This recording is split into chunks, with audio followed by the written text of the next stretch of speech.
Bien, las consultas, entonces, por chat o por audio, idealmente por audio, ¿ya?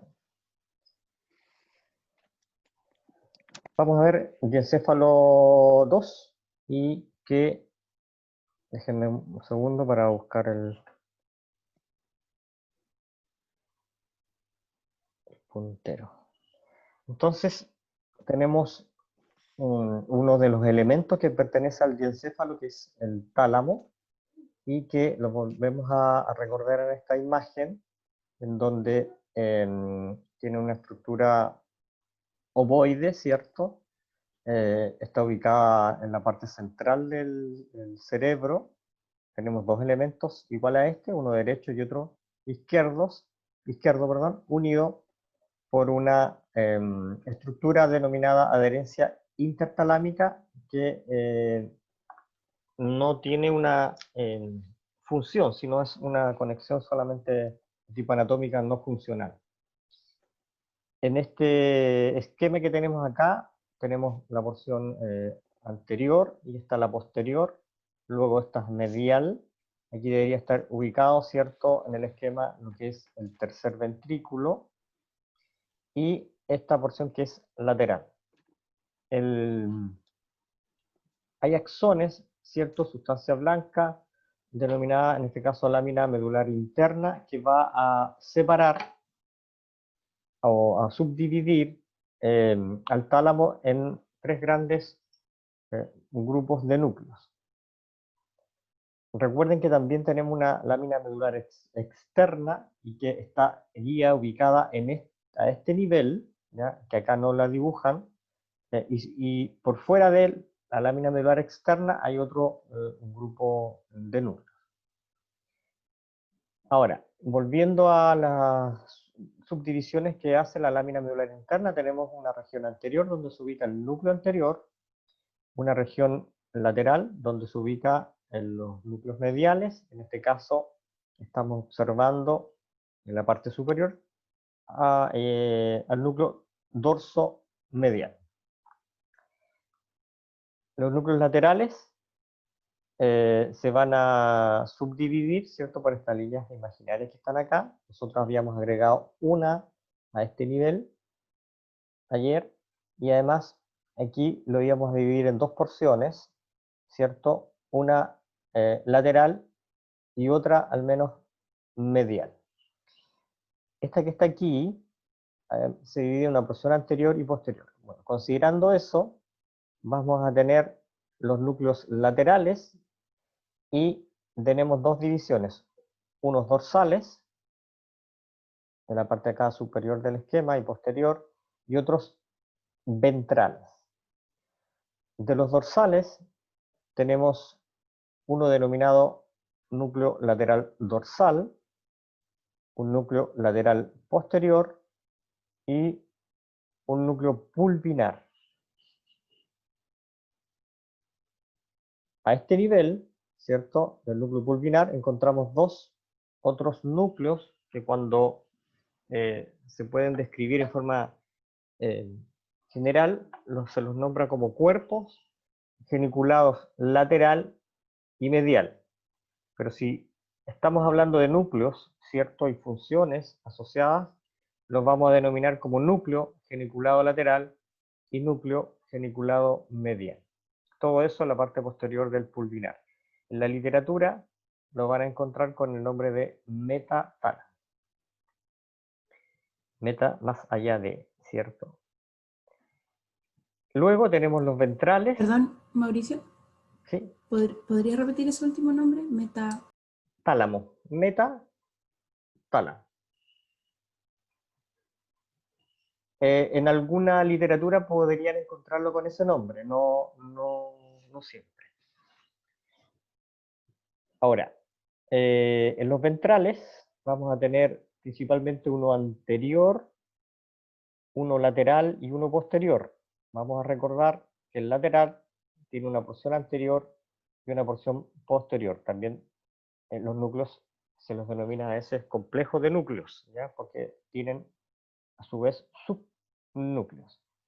Y acá, en el núcleo ventral posterior, vamos a tener una porción ventral posterior lateral y una porción ventral posterior medial. También conocido como ventropóstero-lateral, ventropóstero-medial.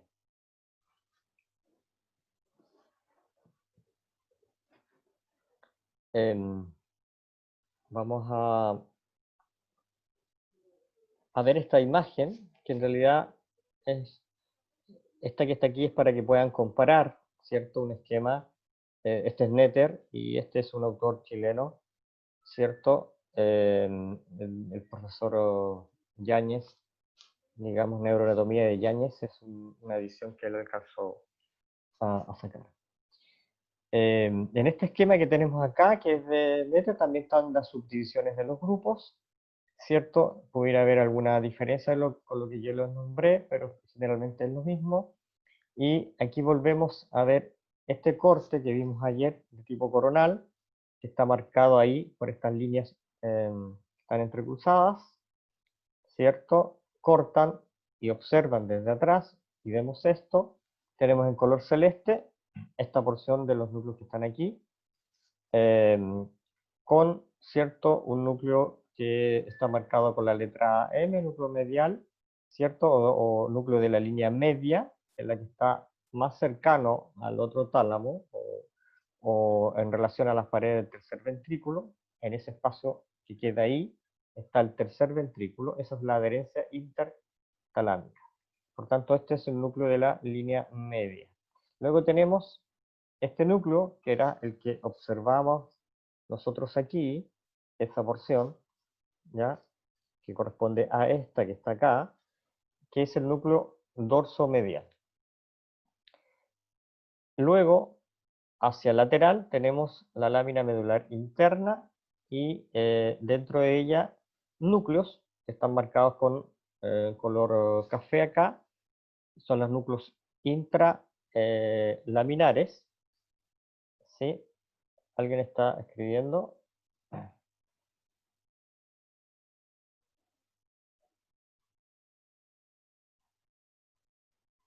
Don Felipe dice, disculpen, cuando sea posible, ¿nos podría confirmar cuál es su correo, por favor? ¿Le puedes, doña Constanza, podría compartirles el correo? De todas maneras, lo voy a escribir aquí.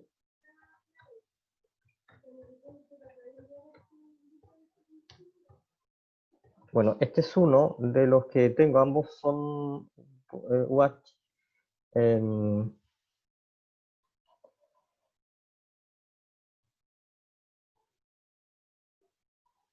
Creo que le escribí, disculpen.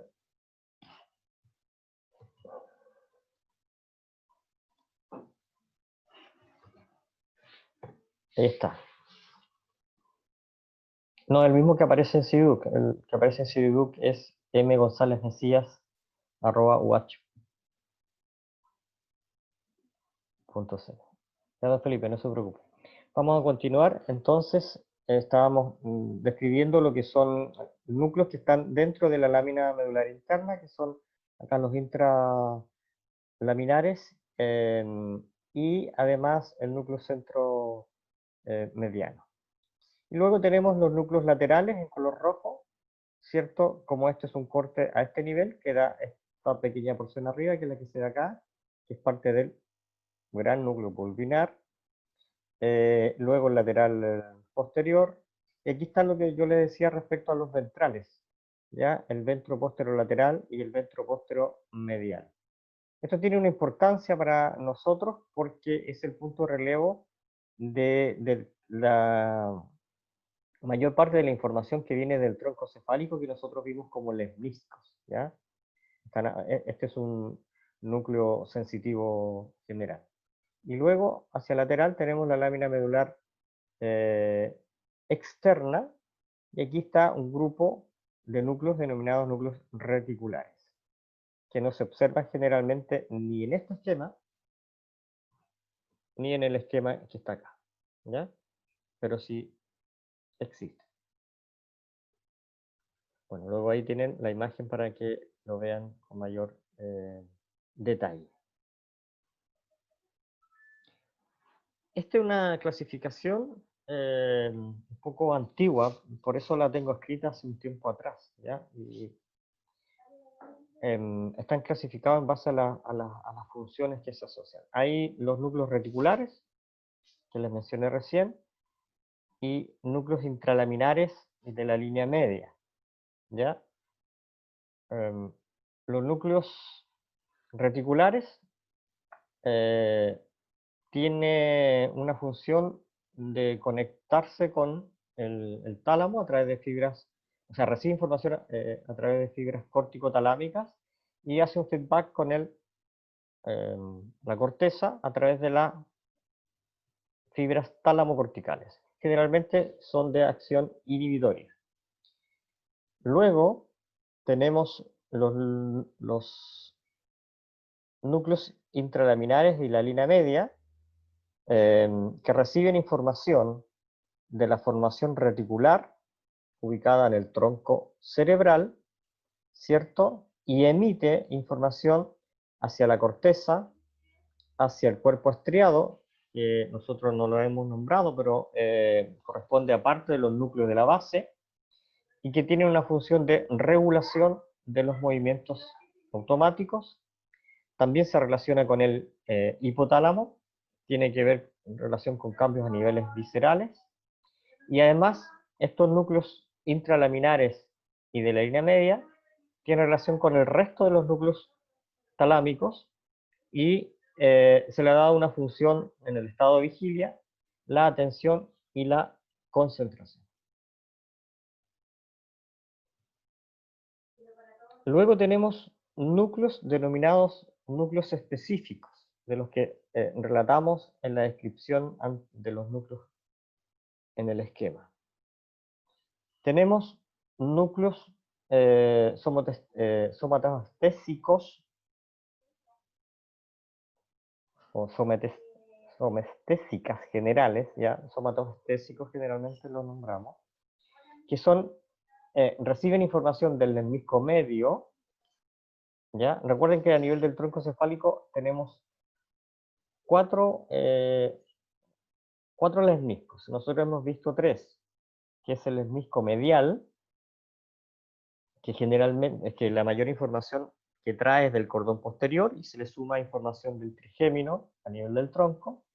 Tenemos el lemnisco espinal, que trae información del sistema anterolateral, y además se le suma información en el tronco cefálico de los pares craneanos. Tenemos el lemnisco lateral, que lleva información auditiva, y hay un lemnisco que yo no se lo nombré a nivel del tronco cefálico, por si lo leen, que se llama el lemnisco trigeminal, ¿cierto? Que es información del quinto par craneano, que se van dirigiendo hacia el tálamo. Bueno, estos lemniscos, ¿cierto? Con toda la información que llevan, van a hacer relevo sináptico con núcleos específicos, ¿ya? Entonces, de sensibilidad general. Además tenemos información visceral especial del gusto, ¿cierto? Que va a hacer relevo también en estos núcleos específicos. ¿Y cuáles son estos núcleos específicos? Los núcleos ventrales posteriores, que habíamos nombrado. De los laterales, los ventrales, y de los ventrales, el posterior, que se subdivide en el ventro posterolateral y en el ventro posteromedial. Esta es la información que reciben. ¿Hacia dónde emiten? Hacia la corteza primaria.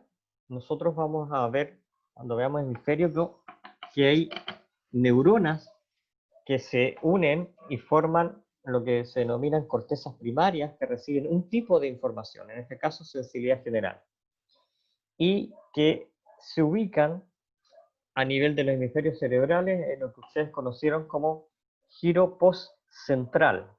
El giro postcentral está ubicado en el lóbulo parietal, y en la terminología usada en muchos artículos, que es antigua, ¿sí?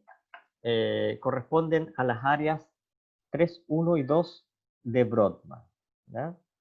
Generalmente hay una parte de un capítulo donde Snell, por ejemplo, habla de las áreas de Brodmann, así como también algunos otros libros.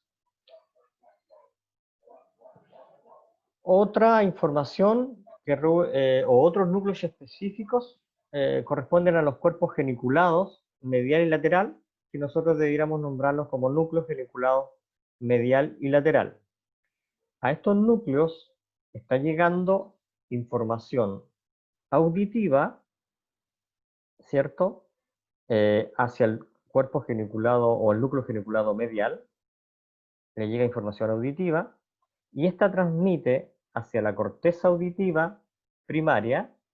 Ya tenemos, miren, una corteza auditiva primaria y tenemos una corteza motora primaria, o sea, sensitiva primaria, perdón, y auditiva primaria. Es decir, información asociada a neuronas que van a captar, en este caso, la audición, no la van a interpretar, la van a captar, o arriba, neuronas que van a captar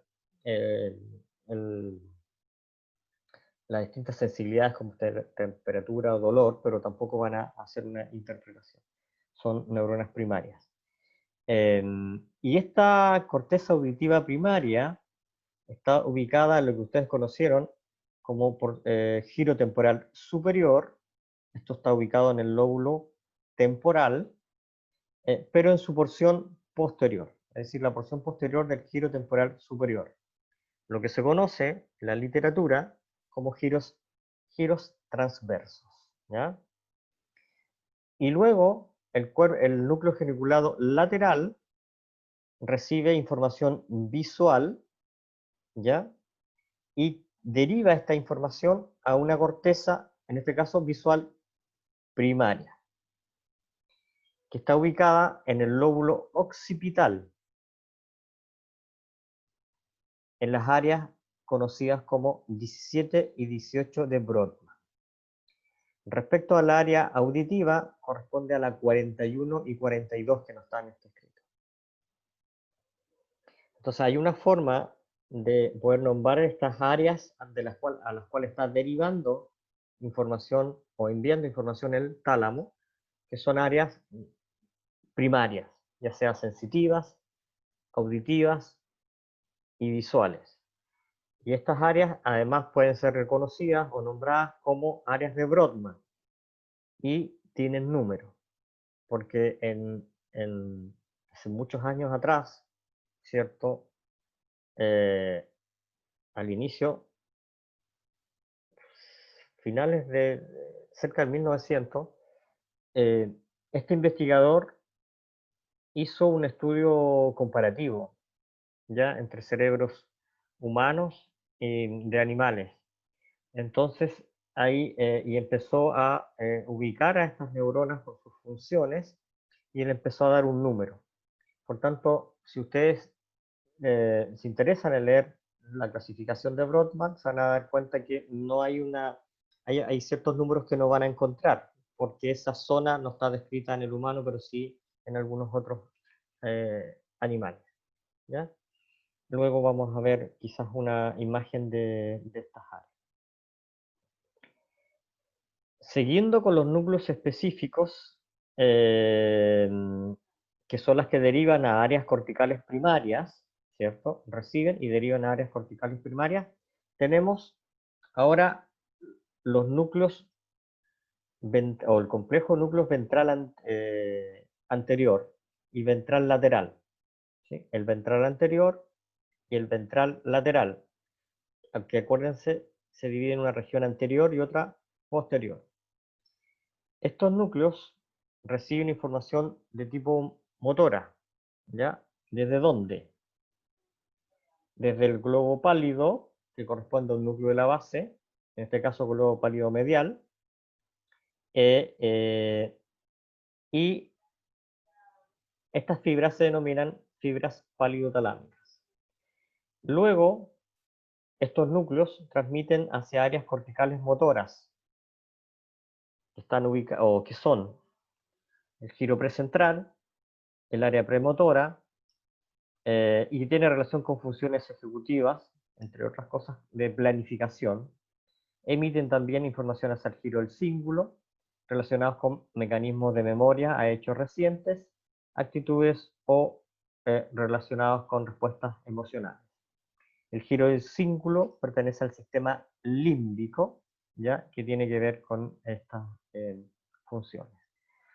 Luego tenemos la región que nos falta, que es la región posterior, del ventral lateral, región posterior, que recibe desde el neocerebelo, que vimos ayer, a través del núcleo dentado, y recuerden que la vía se llamaba dentotalámica, y proyecta este núcleo hacia el lóbulo frontal, hacia el área motora, en este caso primaria. Acá está el número, por el cual lo clasificó Brodmann, que es el número 4, y también en una área premotora, también denominada por Brodmann área número 6. Tiene relación este núcleo con la coordinación de movimientos, planeación y ejecución de movimientos coordinados. Aquí, bueno, antiguamente había yo escrito recordar núcleos continuos, es decir, que recuerden la vía que habíamos visto que partía de la corteza o el circuito del neocerebelo, que era la vía córtico-ponto-cerebelosa, y la respuesta es la vía dento-tálamo-cortical. ¿Sí? Y luego, finalmente, el resto de los núcleos que no hemos nombrado son generalmente núcleos inespecíficos. Es decir, se asocian con, no con áreas primarias, sino con áreas ya de otras funciones como de asociación y que reciben más de un estímulo y asocian. ¿Ya? Estas áreas de asociación correspondería a la conexión de estos núcleos específicos con un área conocida como, que se ubica entre el frontal y otra a nivel de la región parietal, temporal y occipital. Y se conoce como la región parito-temporo-occipital, es decir, un punto que reúne a estos tres lóbulos. Tiene relación con funciones intelectuales, como el cálculo, interpretación del lenguaje verbal, identificación de música, escritura, en la conducción, el manejar, la asociación con mapas mentales, el reconocimiento de rostro, identificación de voz, y otros elementos con movimientos. Y además de los núcleos inespecíficos tenemos el lateral dorsal, que tiene una conexión con el sistema límbico, y el dorso mediano, que tiene que ver con integración de circuitos, integra circuitos propios de la comunicación entre el tálamo y la corteza. Además participa en la modulación del estado de ánimo. Todo eso que está ahí escrito y que está como resumido, ¿ya? Dice relación con esto que está acá. ¿Ya? Aquí tenemos un esquema superior en donde están las aferencias al tálamo. Entonces podemos, en base a esa clasificación, decir que el núcleo geniculado lateral, el medial, son núcleos específicos. Uno recibe la vía visual y el otro la vía auditiva. Y estos núcleos transmiten el lateral hacia la corteza visual primaria. Aquí está conocido como corteza calcarina, ¿ya? Porque hace referencia al surco calcarino. La vía auditiva, que hace relevo en el núcleo geniculado medial, transmite información hacia la corteza auditiva primaria, que está ubicado a nivel del lóbulo temporal.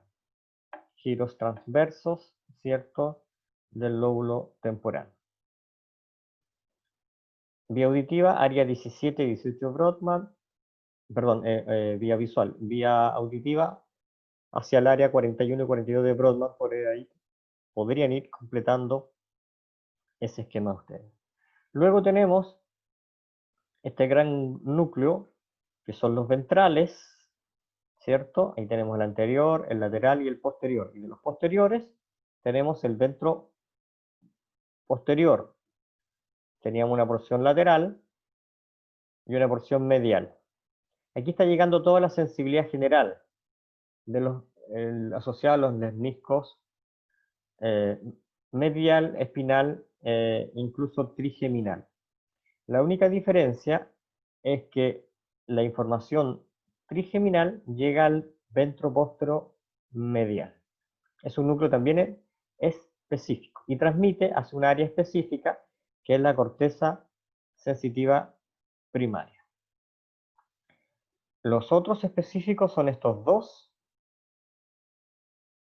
que es el ventral anterior, que recibe desde los cuerpos estriados, es decir, desde el núcleo caudado y el núcleo putamen, que forma parte de los núcleos de la base, que lo vamos a ver un poco más adelante, y transmiten hacia el lóbulo motor, lóbulo frontal. El núcleo ventral lateral, que le sigue, la parte anterior, recibe información del cuerpo estriado, es decir, del núcleo de la base, parte de los núcleos de la base, y la parte posterior, región posterior, recibe del cerebelo. Y hasta hacia dónde transmite este complejo de núcleos, hacia la corteza motora, ¿cierto? Recuerden que tenemos una corteza motora primaria, corteza premotora, a nivel del lóbulo frontal. Todo el resto, ¿cierto? Generalmente son núcleos inespecíficos, ¿ya? Salvo el reticular y de la línea que son intralaminares. Los demás son inespecíficos, se conectan con muchas áreas de la corteza. Ahora, no es para que se estudien esto, pero aquí está toda la información del feedback que emite la corteza por este lado. Si se fijan, acá está el punto, la neurona, y ahí está la Y. Necesita información de salida, y ahí están las múltiples conexiones, ¿cierto? Con los múltiples núcleos que están descritos a este lado. Y en esta otra imagen es la información que está recibiendo los núcleos del tálamo, ¿ya? Aquí están las proyecciones córtico-talámicas, y acá están las proyecciones tálamo-corticales, que son complejas, ¿ya? Por tanto, una forma de verlo es la clasificación que le había puesto anteriormente. Y aquí hay otra imagen para los que tienen acceso o les gusta leer Rouvier. Estas son las proyecciones del tálamo hacia la corteza. De los núcleos mediales, el núcleo dorsomedial o medio dorsal, que lo marcan acá, proyecta hacia el lóbulo, la parte anterior del lóbulo frontal. Luego tenemos el núcleo ventral, que nosotros lo habíamos dividido en un anterior y posterior. A este nivel, ¿cierto? Este es el surco central, por tanto aquí debería haber un giro precentral, y acá los giros frontales superior, medio e inferior. Esta área que es motora, primaria, premotoria y suplementaria motora también, emite el núcleo ventral. Luego, tras el surco central está el giro postcentral, y aquí está proyectando el núcleo ventral posterolateral del tálamo. Es un núcleo específico. Este es un núcleo específico. Este es inespecífico.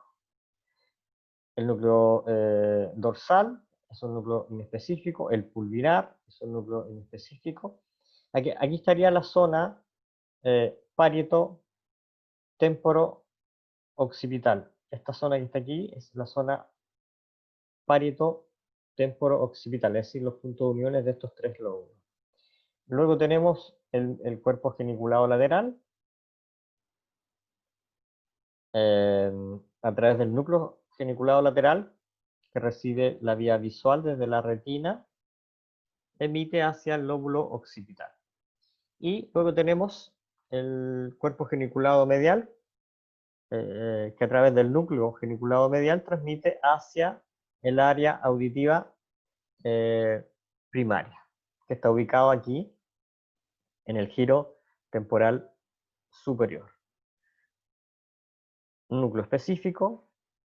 Recuerden que los núcleos específicos, la característica que tienen que se conectan con cortezas conocidas como cortezas primarias, ¿ya? Que reciben un tipo de estímulo.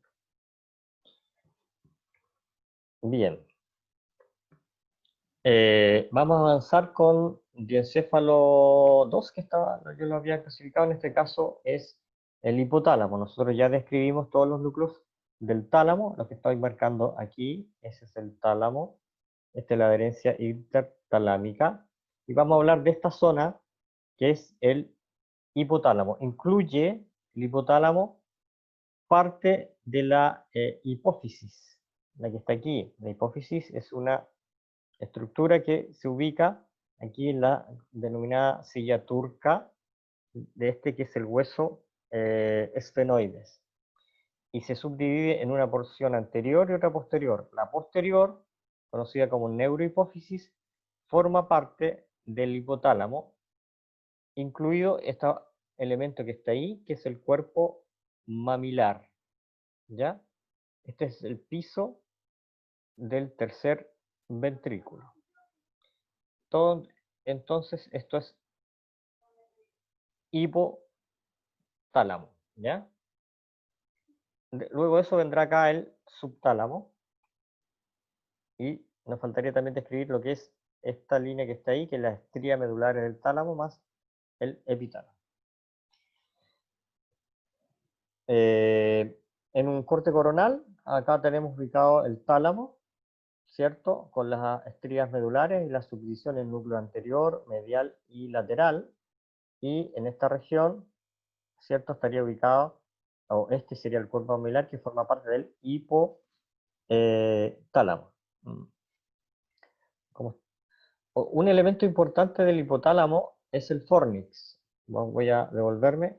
El fornix lo podemos en este corte ver aquí arriba del tálamo, sobre esto que es el tercer ventrículo, y acá en esta imagen parte del fornix. El fornix, vamos a ver cuando veamos hemisferio la próxima semana, es una estructura que comunica un hemisferio con otro, por tanto es una comisura, ¿ya? Y aquí está completo lo que es el fornix, ¿sí? Tenemos una porción, ¿cierto?, inferior que le da inicio, que son los pilares del fornix, ambos, derecho y izquierdo. Luego está la comisura, es decir, el intercambio de información que cruza la línea media.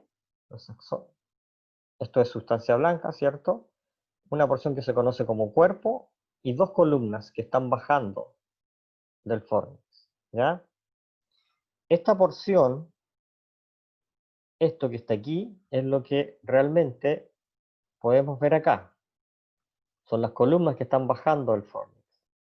Y si pudiéramos proyectarla, una parte de ellos terminaría aquí abajo, en el cuerpo mamilar, ¿sí? Y aquí están los cuerpos mamilares, derecho y izquierdo. Entonces, el fornix, respecto al hipotálamo, que es lo que nos interesa por ahora, el hipotálamo está ubicado, recuerden que el cuerpo mamilar forma parte del hipotálamo, ¿cierto? Que está ubicado aquí, que está ubicado acá, y que está ubicado acá. Y esta columna del fornix, al menos esta parte de la columna, va a separar una porción lateral y una porción medial del hipotálamo. ¿Qué importancia tiene eso? que se van a generar zonas en donde están ubicados núcleos, ¿ya? Y aquí tenemos al menos dos, una zona medial y otra zona lateral. Y cuando nos referimos a la zona medial, es esta porción de aquí, y la lateral es esta que está indicada acá, a nivel del, si proyectamos eso hacia el hipotálamo. Luego también se describe una porción que está medial a esta, que es medial, que es la periventricular, ¿ya? Que no es otra cosa que una capa que tiene que ver o está relacionada con el tercer ventrículo. Entonces, el fornix, que está bajando hacia los cuerpos mamilares, nos va a separar principalmente en una zona medial y otra lateral. Y ahí se va a entender un poco ciertas clasificaciones de los núcleos que están acá. Estos son todos núcleos asociados al hipotálamo. Aquí tenemos dibujado en esquema el fornix, que está bajando y que recuerden que parte de él termina aquí abajo. Entonces, esta columna nos separa lo que vemos aquí, que es una zona medial, ¿ya? Porque esta es una vista medial. Aquí tenemos el tálamo, la adherencia intertalámica, el mesencéfalo, los colículos superiores e inferiores, ¿ya? Esta es la glándula pineal. Por tanto, este es el fornix, que lo podemos proyectar hasta acá. Esta es la parte anterior del tercer ventrículo, este sería el piso.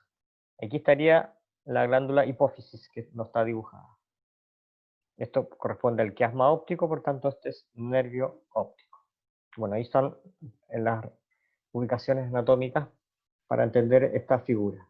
Entonces, nuestro fornix, a través de una de las columnas de uno de los dos hemisferios, baja y separa y nos deja núcleos mediales, son todos estos que están aquí, de núcleos laterales, que es el que está acá en color verde ahí, medio agua, que está aquí en el fondo. Todo esto sería entonces la zona lateral, ¿ya? Y que corresponde a un núcleo, que es el núcleo lateral. Lo que queda hacia medial son todos estos grupos que se pueden subdividir por la ubicación anatómica.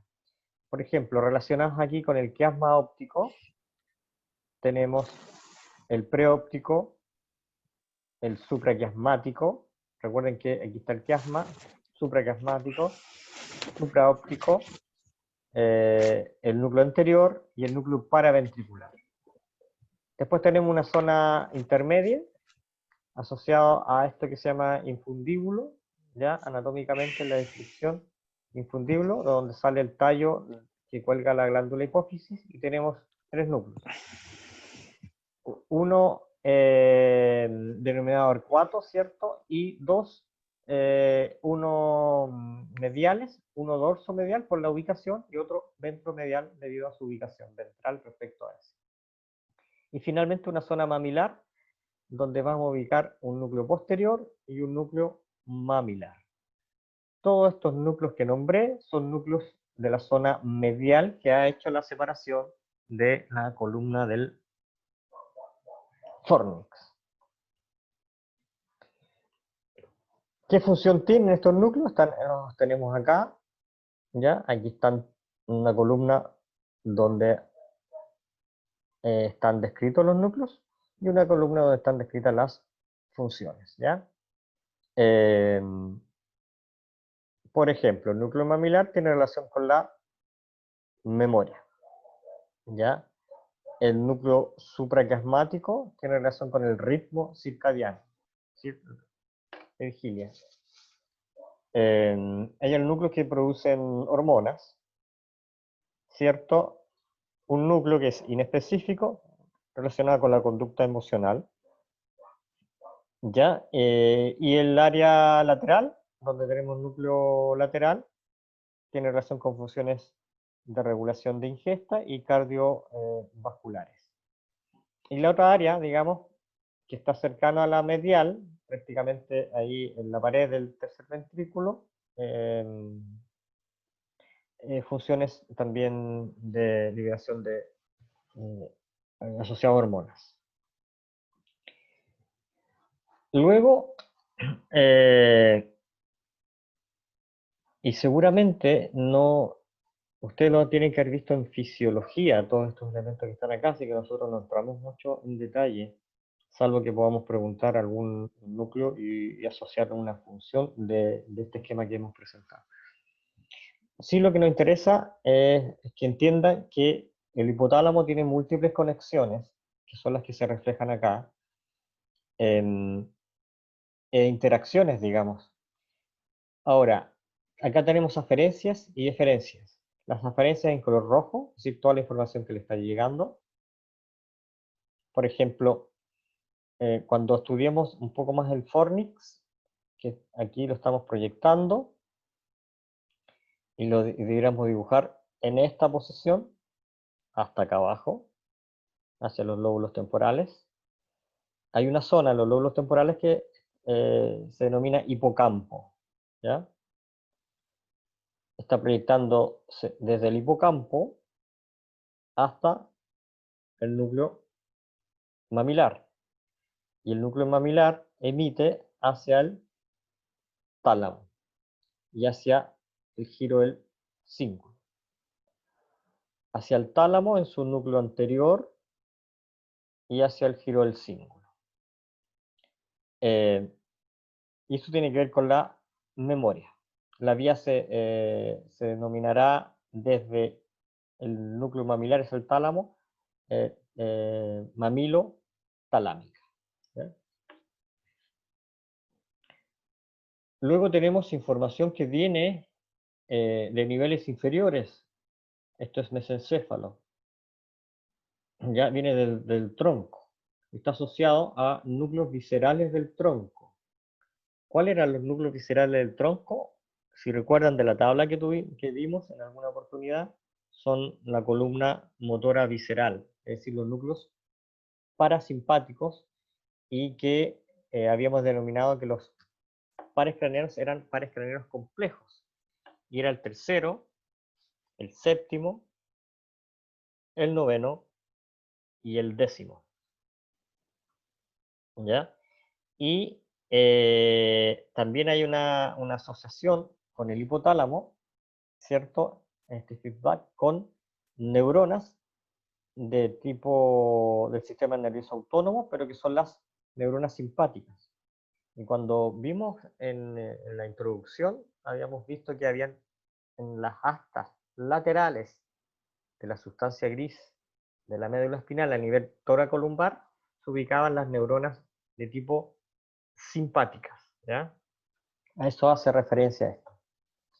Entonces hay múltiples conexiones desde que recibe el hipocampo, y aquí están marcando las referencias hacia el tálamo y el giro del cíngulo, es decir, el sistema límbico y tálamo, principalmente núcleo anterior, con información del hipocampo y entre otras cosas con información asociada a la memoria. Bueno, luego tenemos el epitálamo, que está marcado aquí en este tono de café que estoy marcando con el puntero, y que tiene todos estos elementos que lo conforman. La glándula pineal, núcleos avenulares, que no lo podemos observar, que están a este nivel, las estrías medulares, ¿sí? Y a este nivel, una comisura, es decir, una conexión entre un lado derecho e izquierdo y viceversa, que se denomina comisura venular. Todos estos elementos forman parte de lo que es el epitálamo. Y si nosotros pudiéramos darle una función, determinar una función al epitálamo, podríamos quedarnos con este esquema que está aquí. ¿Ya? Aquí tenemos una gráfica que nos está representando, ¿cierto?, en este eje, una concentración de una hormona que es la melatonina, que es inductora del sueño, ustedes tienen que haberlo escuchado, y aquí está la concentración. Y acá abajo está el tiempo, ¿cierto? En horas. Desde la jornada PM hacia la jornada AM. ¿Ya? Estas son las 12 de la noche, esta es las 8 de la mañana, esta es las 2 de la tarde. Esta escala. Entonces, concentración de hormonas en suero respecto a las horas. Entonces, hicieron un estudio tomando muestras sanguíneas y midieron la concentración de melatonina. Y se dieron cuenta que marcaba este pic. Ahora, ¿a qué se debe? Se debe que hay ciertos horarios, este es el reloj biológico, ¿cierto? En donde se empieza a liberar la melatonina, que es inductora del sueño, nos hace dormir, ¿cierto? Y en algún momento, ya entrada la madrugada, la concentración de melatonina en sangre empieza a bajar y nosotros despertamos. Esto que está aquí es debido a gracias a las conexiones que tenemos acá, generalmente. O sea, a estas conexiones. Tenemos un núcleo del hipotálamo y nuestra glándula pineal, que es la glándula pineal, la productora de la melatonina. ¿Y cómo se interconectan? Bueno, dentro de las funciones, si volvemos atrás, del núcleo supraquiasmático, tenemos que es el ritmo circadiano. Tiene que ver con la vigilia y tiene que ver con la liberación de esta hormona. Este núcleo supraquiasmático recibe información desde la retina, ¿cierto? Porque la retina recibe la luz. Entonces la retina informa al hipotálamo, al núcleo supraquiasmático, que hace otra conexión con otro núcleo, que es el núcleo paraventricular, a través de esto que vamos a denominar una interneurona. Esto sería una vía indirecta porque utiliza otra neurona.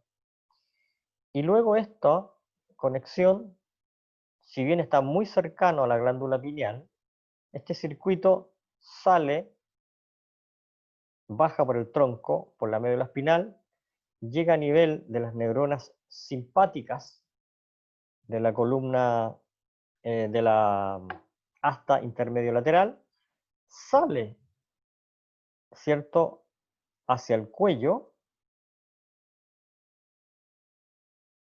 hace relevo en algunos ganglios y finalmente vuelve a entrar al encéfalo para recién estimular a la glándula pineal. Eso es un circuito bastante largo y bastante complejo por todas las alteraciones que pudiera tener en todos estos segmentos. No hay una conexión directa, pero gracias a estos elementos del estímulo de la luz, la glándula pineal puede empezar a liberar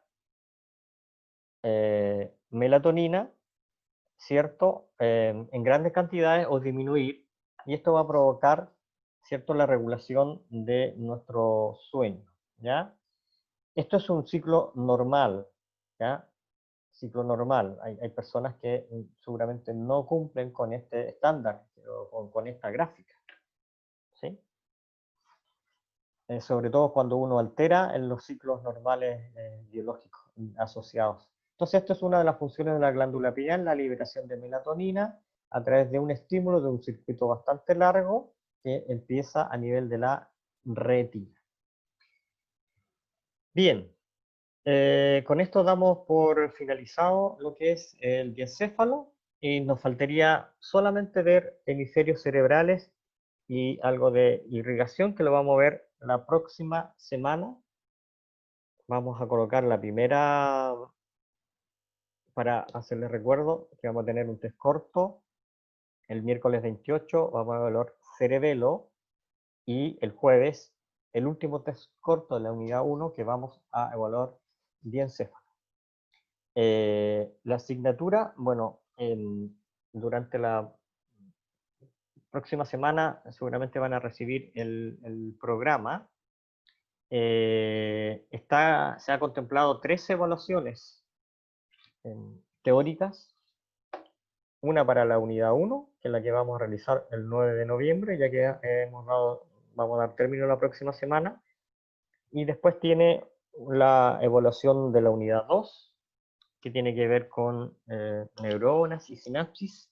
Y vamos a tener una tercera evaluación que tiene que ver con un poco de memoria, aprendizaje, actividad de carácter motor en las unidades tercera y 4. 3 pruebas entonces, uno para la unidad 1, otra para la unidad 2 y una tercera prueba que va a unir la unidad 3 y 4. Y además de eso, van a tener el seminario. Cada prueba va a pesar 30% y el seminario 10%. Por tanto, los test cortos que estamos realizando, que realizan conmigo, van a apoyar a la primera nota teórica cuando tengamos, es decir, van a representar un 30% de esa nota, y luego también ese porcentaje se va a ir a la tercera prueba que tengamos. La idea es que puedan aprovechar estos test cortos rápidos para mejorar la nota de las pruebas teóricas. Esa es la idea. Recuerden, sí, que deben rendir mínimo 6. Mínimo 6. Aquel que rinda, vuelvo a insistir, 6 o 7, se saca el promedio con eso. Aquel que rinda 8, 9 o 10 va a tener la posibilidad de eliminar la peor nota. Y aquellos que no alcancen a rendir 6, debemos completar con nota 1 hasta completar ese número, ¿ya? Vamos a dejar entonces de compartir y de